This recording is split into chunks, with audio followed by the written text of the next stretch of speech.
Hello, and thank you for tuning in to Note to Pharm.D. My name is Kenya, and today I will be going over secondary engineering controls.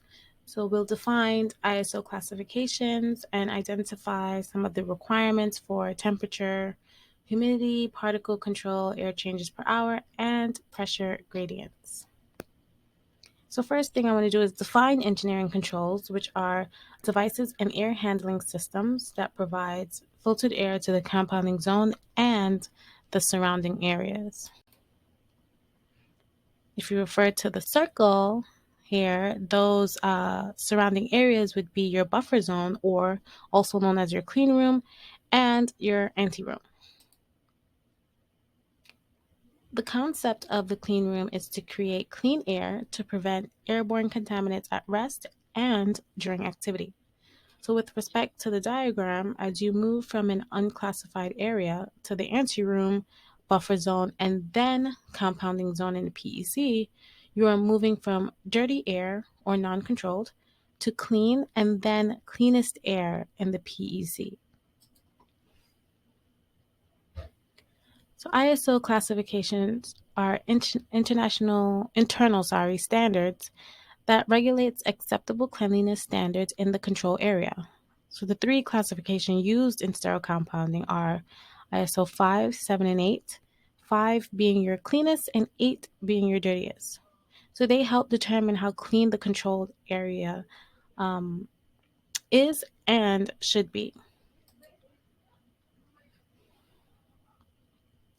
If you refer to the ISO 5 classification column, for example, all primary engineering controls should be ISO 5 classified or cleaner.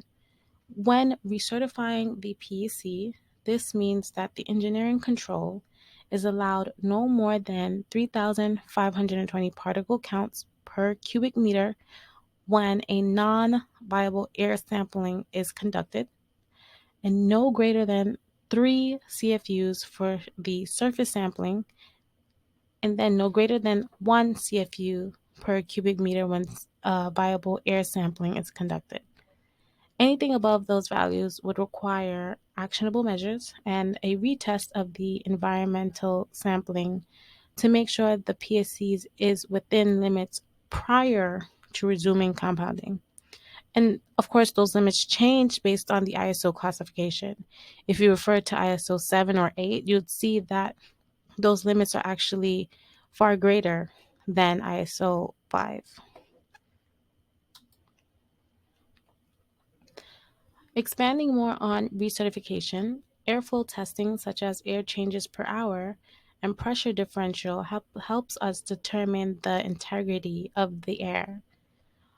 These also differ based on the standards followed, whether you're following 2008 USP 797 or 2021 proposed USP 797, which I should note would be enforceable by November 2023, unless anything changes from now until then. Environmental monitoring is also assessed during recertification. You have temperature and humidity requirements, with the 2021 standards being a bit more specific on humidity measures. If you refer to the right, you'll see that they've indicated a 60% or less humidity should be met, versus in 2008, they didn't have a specified humidity measure. And lastly, I want to talk about the ISO classification for secondary engine controls when you're compounding hazardous versus non-hazardous substances. This more applies to the anteroom adjacent to the clean room. When you're compounding hazardous drugs, it must be an ISO classified room, whereas if you are compounding non-hazardous drugs, you can either have an ISO 7 or ISO 8 classified room. When it pertains to the buffer rooms has to be ISO 7 classified, and the primary engineering controls, as I noted before, must be ISO 5 or cleaner. So thank you again for tuning in, and please remember to like, subscribe, and comment below with any questions.